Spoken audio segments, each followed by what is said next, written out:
Hey everyone, Sarah Pacaro. I wanted to do another video today about the topic of narcissistic abuse and money beliefs and go over the top most common money beliefs that are, well, the top most common limiting money beliefs, especially after you've been in a relationship with a narcissist, because financial abuse is one of the top ways that they abuse the people that they're with.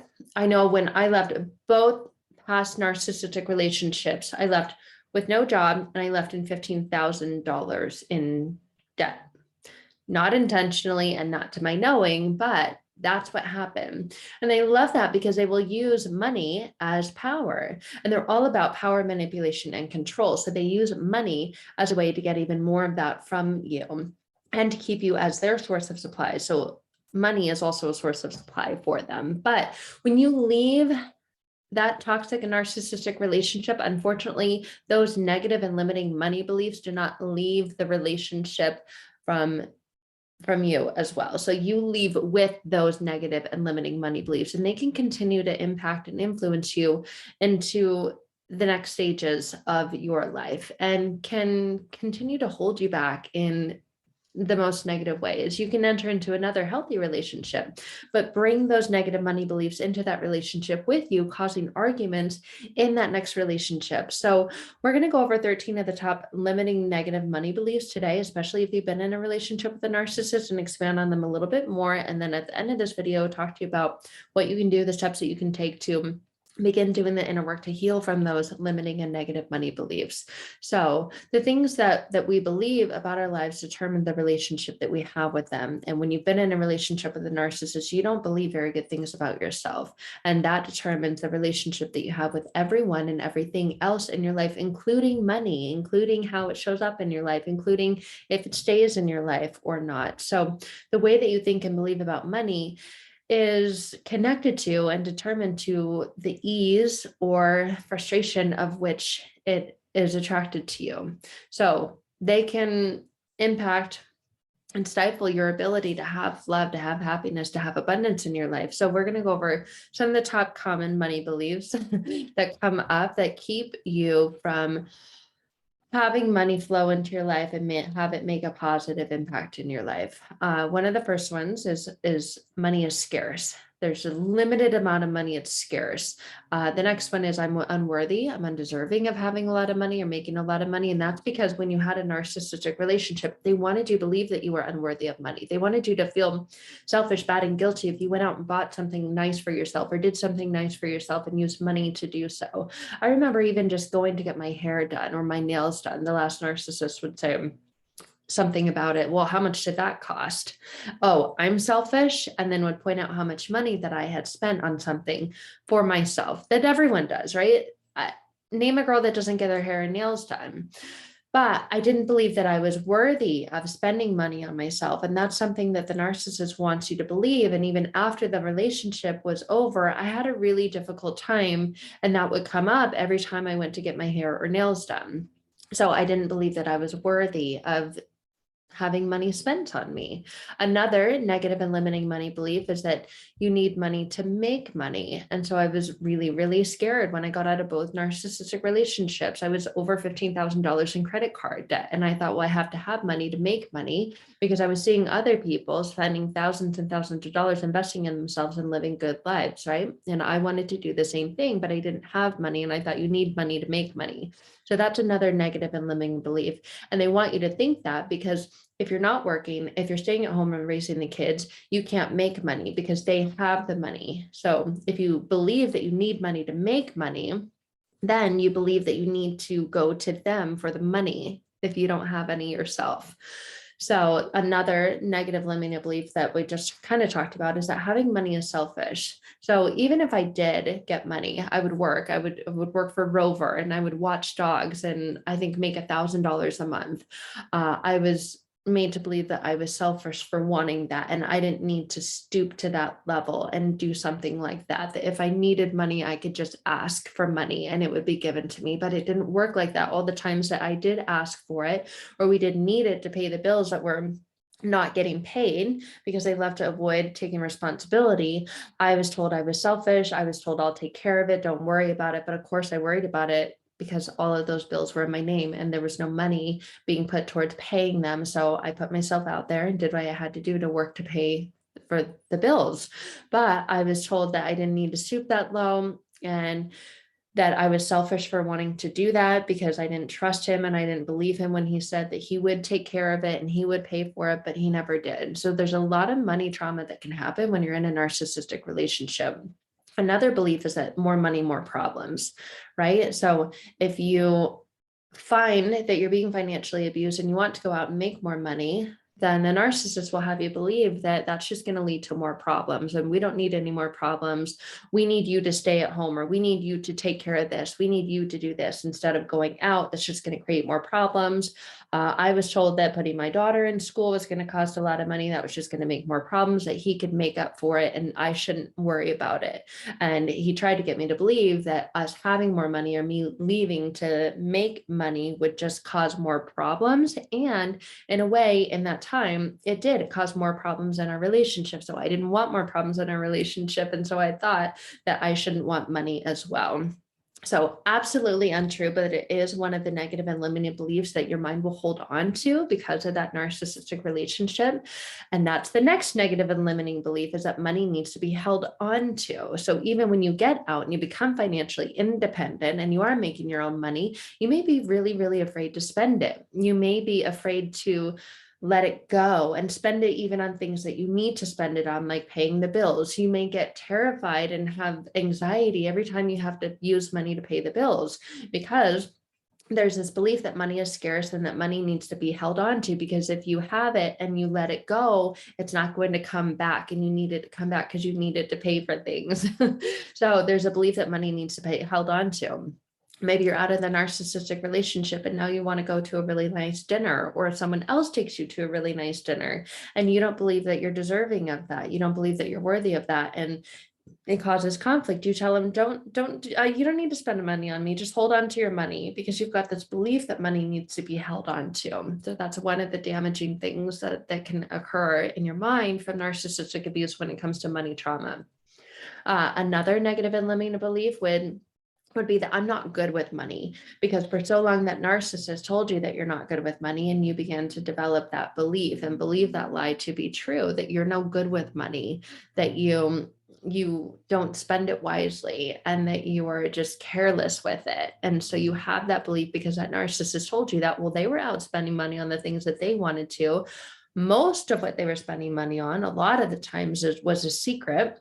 I remember getting the bank statements in the mail and seeing what the narcissist spent money on. The narcissist that I was with last, mind you, this was over 5 years ago now, but had an alcoholic. He was an alcoholic and had a problem with alcohol. He would go out and just pay for rounds at the bar. There would be multiple charges at the same restaurant the same night of hundreds of dollars. All the while, our bills were not getting paid. So you may have this belief, because they project their beliefs onto you, that you're no good with money because they've told you that you're not, because they're really not. So they're constantly mirroring what they feel about themselves. So if they're telling you that you're not good with money, chances are there's something secretive and something that they were hiding when it came to money. But that gets projected onto you. Maybe you're really good with money. Maybe you were the one in the relationship that was on top of the finance game, on top of the bills getting paid, and knew and tried to set up auto payment, or very, very responsible and smart with money, but you were told that you were no good with money. And that's because of more than likely shady things that they were getting into with their money, maybe with yours as well. Another belief that people have from narcissistic relationships that they want you to believe, because when you do believe this, they can control it, is that money doesn't buy happiness. So obviously you're not happy in a narcissistic relationship, and if they have you believe that money doesn't buy happiness, all the problems around money have nothing to do with happiness. So again, it deflects the responsibility that they need to have with money, so that it gives them the opportunity to just go be careless and frivolous with it. all the while putting all the blame on you, because they can say, well, you're selfish, you're greedy, you think it's going to buy happiness. It's not, because money doesn't buy happiness. So even again, when you're out of the narcissistic and toxic relationship and your mind holds on to that belief, money doesn't buy happiness, that is true, but it can provide things for you that make you happy. If it puts a roof over your head, that's going to make you happy. If it puts food on the table, that's going to make you happy. If it puts clothes on your back, that's going to make you happy, because those are things that you need to live and survive. But if you have this belief from the narcissist that money doesn't buy happiness, and there was a lot of unhappiness and arguments around money, that may be a belief that, especially once you're out of the narcissistic and toxic relationship, you're still significantly impacted by. So maybe now you're not spending money on things that make yourself or your children happy, or vacations, or, anything that can and would make them happy, because you still have that negative and limiting belief from that narcissistic relationship. Here's another one, especially one in regards to them spending money on themselves and not spending it on the things that you want or need in the relationship, or that your family needs. That the rich get richer and the poor get poorer. And that may be an excuse for them to go spend money on things, let's just say cigarettes and alcohol, for example, because they're going out and they're partying and they're cheating on you, or they're getting into other relationships and they're taking that other person out on dates while you're stuck at home, or while you're at work, or whatever it is. And you know that they're making a lot more money than you're seeing come into your home, into the home with you and your family. And they're just saying, oh, the rich get rich and the poor get poor. And here we are, we're poor, we're just getting more poor. And you're thinking, well, wait a minute, you worked 15 hours of overtime this week. I may not know exactly how much you make, but I have a rough idea. Where is that money? And they make up some lie and some excuse about where it went. So you have this idea that you're poor, and the poor get poorer and the rich get richer. That's another negative and limiting money belief. And that's connected to the next one, that you have to work hard for money. And so maybe they're coming home and they're working hard, or they're actually not working overtime and they're working their normal shift, but then they're going out after and they're telling you that they're working overtime. Again, narcissist is always lying about everything. And they're telling you, oh, I have to work so hard for my money and I just have nothing to show for it, right? And you're thinking, okay, now you get out and you're struggling financially, perhaps, or you're believing that you have to work really hard for your money. And so you accept that belief and you go get multiple jobs that you are working really, really hard at, and you have no financial gain to show from it. That's due to the connection to this unconscious and limiting negative money belief that you have, that could be perpetuated from that narcissistic relationship. Because when you believe it, they can capitalize on it. They can take advantage of that and do other things with their money, other shady things, all the while you're sitting there accepting that excuse. So a couple of other things are money beliefs. I can't make money and follow my passion. I cannot tell you how many clients I've worked with getting rid of their negative and limiting beliefs after having been in a narcissistic and toxic relationship, that left careers and jobs that they hated and followed their passion and are now making money from it. Beautiful, creative women who have always dreamt of and always desired and always wanted to go and work for themselves or follow their dreams and follow their passion. But before they came to me, they had this belief that they couldn't make money doing it. And that was absolutely transformed and changed in just 1 or 2 sessions together. So that is a negative limiting belief around money, is I can't either make money or I can't follow my passion. I have one past client who's an incredible artist now and selling her artwork on Etsy and uses that money for her family. I have another client who now owns her own travel business and connects with people and allows them to set up beautiful vacations. And that's her business now, her full-time business. She left a 25-year nursing career and now does that full-time.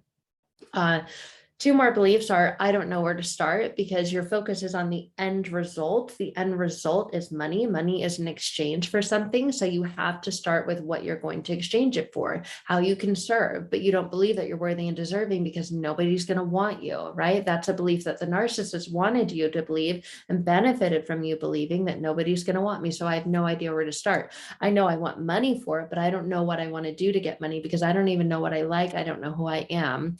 And all of those beliefs are from such a toxic and negative environment. And when the narcissist can keep you in that toxic and negative environment, they can continue to control and manipulate you. So you believe, I want money, but I don't even know where to start. I don't know how to earn it. I don't know how to make it. I want to do something that I like because I'm sick and tired of doing all these jobs and working so hard for money. I don't know where to start. That's a negative and limiting belief that is connected to money, that until it's removed, reprogrammed, or rewired, will continue to hold you back. The next negative and limiting money belief that comes up from having been in narcissistic relationships is, I have no self-control. So if you've been with a narcissist, you have a ton of self-control. Just think about all the times that you held back and you bit your tongue and you didn't say anything when they deserved to be unleashed on, but you knew wasn't going to make anything better. It wasn't going to make a difference. And you perhaps didn't want to make it any worse. So you held back, you kept your composure. But if you have a belief that you have no self-control, that may show up when it comes to money, and you may overspend, or you may spend money that you don't have, all because of a belief that you don't have self-control. You've got self-control. If you've been with a narcissist, I can guarantee there have been a million times that you've held back because you knew it would make things worse. But now money seems to be different from the relationship. You might think, well, yeah, but that was a relationship. I didn't want to start an argument. Well, think about how many arguments have been started or had over money. So it's still a belief. A belief is, I have no self-control, and it shows up in spending and just swiping your credit card for everything and not thinking about, you're going to have to pay that back. So maybe overspending or spending money that you don't have, or always finding that you're in the negative or you're in debt. That's from the belief that I have no self-control. So if you're wanting to heal these money beliefs, these negative and limiting money beliefs, you've got to change, reprogram, and rewire all of these beliefs, especially when it comes to money and your relationship with it. Because just like you had a relationship with a narcissist, you also have a relationship with money. It may be showing up after listening to this video in some of the same ways. It may be showing up in your life in different ways, but anything that isn't healed emotionally will express itself in other ways. So it may express itself through the need for physical exchange for something external that you think may fulfill you internally. So say you've got an unhealed emotional wound that you're using money as the tool and the source to fulfill. Say you've got a shopping addiction. Every time you argue with your partner, you just sit there and you scroll on your phone, and then you scream and yell at them. And then you see an ad for something and you're like, you know what? I'm going to buy this. And then you click, and 2 clicks later, you've bought it. You don't have the money for it, but the action of you doing that is connected to one of those negative and limiting money beliefs. And you think, well, that'll make me feel better.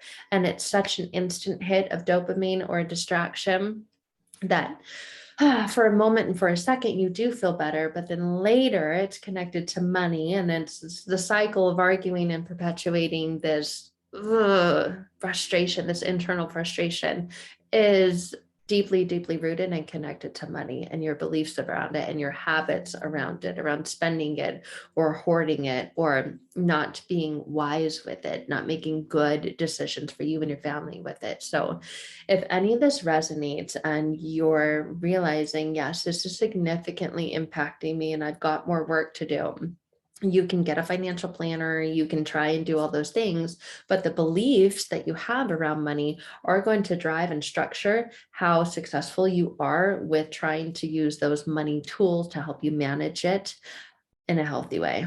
So if you're ready to really, really get to the core and the root of your negative limiting money beliefs after having been with a narcissist and ready to completely transform, shift, and change those, I'd love to work with you. I'd love to connect with you. And I'd love to talk to you more about how to do so very, very quickly using the power of your unconscious mind. So you can find out more information by clicking the links in the description below this video. So until then, I hope this resonates with you and serves you wherever you're at. And I look forward to connecting with you very soon.